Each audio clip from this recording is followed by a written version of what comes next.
সকাল ঘুম থেকে উঠে দেখি যদি ধারা বৃষ্টি হয় তাহলে কেমন লাগে। আজকে সারাদিন আমাদের এলাকায় সারাদিন ধারা বৃষ্টি। অবশ্য বৃষ্টির দিনে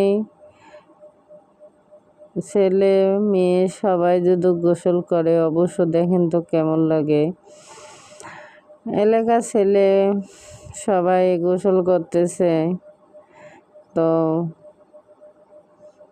আর ঝিরি ঝিরি মৌসুম পানি গায়ে পড়তেছে আর দেখতে সুন্দরও লাগতেছে। ওদের গোসল করা দেখে জিম্মানিও বারে বারে বলতেছে গোসল করব গোসল করব। তো আমি বলছি না, ঠান্ডা লাগবে দিয়ে মানে প্রত্যেকবারে বারে পানি আসতেছে আরও গোসল করতে চাচ্ছে। সকাল থেকে খালি পানি আর পানি। এরকম বৃষ্টি হলে বলেন তো